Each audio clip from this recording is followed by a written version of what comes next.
Hi, classmates. This is Katie Barrett, and I am presenting on African American culture. Um, Ahmad and I are a group project for this, and I'm presenting on the last 6 slides for this presentation. So, my first slide is about nutrition. African Americans, um, they basically eat food called soul food, which is barbecued meats, okra, collard greens, sweet cornbread, macaroni and cheese, fried chicken, grits, sweet potatoes, red peas, rice, black-eyed peas, and a traditional dish called hop and john consists of rice and beans. They celebrate Kwanzaa, which is the Swahili word for first fruits of the harvest. They get together with family and celebrate their heritage and traditions with music and food. And it is celebrated between December 26th and January 1st. They are also known for their dessert, and they like sweet potato pie. During Kwanzaa, they dress in their traditional clothing, they get together with their families, and they eat during that time. They also like to enjoy music as well. For pregnancy and childbearing practices, they have a high infant mortality rate due to preterm labor, and their mortality is mainly due to because the babies are either have low birth weight or their uterine is restricted in their growth.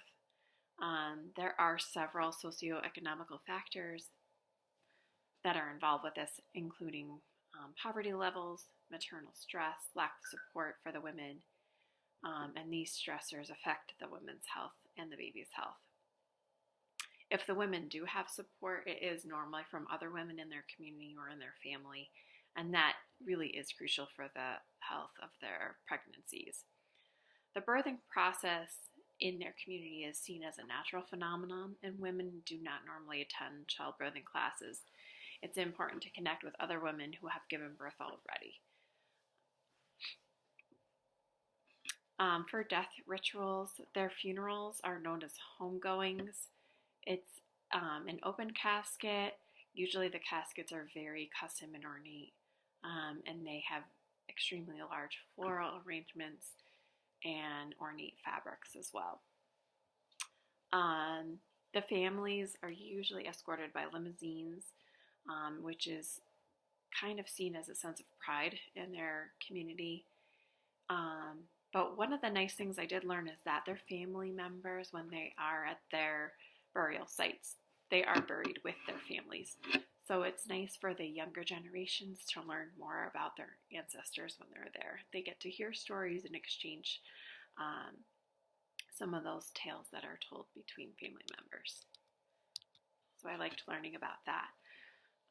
For their spirituality, the majority of the African American population are Christian based. Religion is very important to them. 78% of African Americans are of the Protestant religion. Praying is also very important to them, and they attend services pretty religiously, if not weekly. Some of them actually go to church daily. There are more women than men that are affiliated with religion, and about 59% of the population are affiliated with predominantly black churches.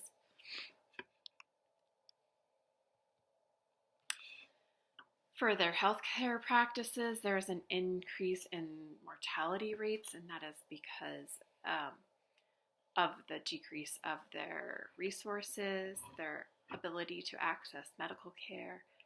Their educational levels may be low. One of the interesting things that I did learn is that people who are 80 years and older, they tend to live longer than the white Americans. There is a decrease in the literacy of health out there because of their education levels. There are still some African Americans who use black folk remedies, which are herbs, food products, household items, and it's recommended by other members of their community. And lastly, African Americans for a long time have not trusted healthcare practitioners due to mistreatment in the past, the cultural differences, obviously, and the interpersonal incompetence.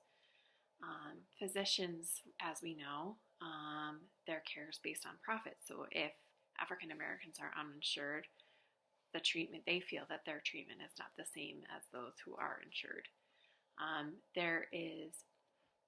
There was the Tuskegee syphilis experiment from 1932 to 1972, and the African Americans that were part of this experiment were told that they had bad blood, and they were given a placebo, even though there was already a treatable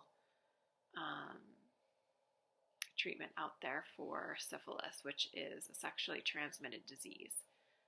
So I think a lot of that mistrust comes from those experiments that happened back then.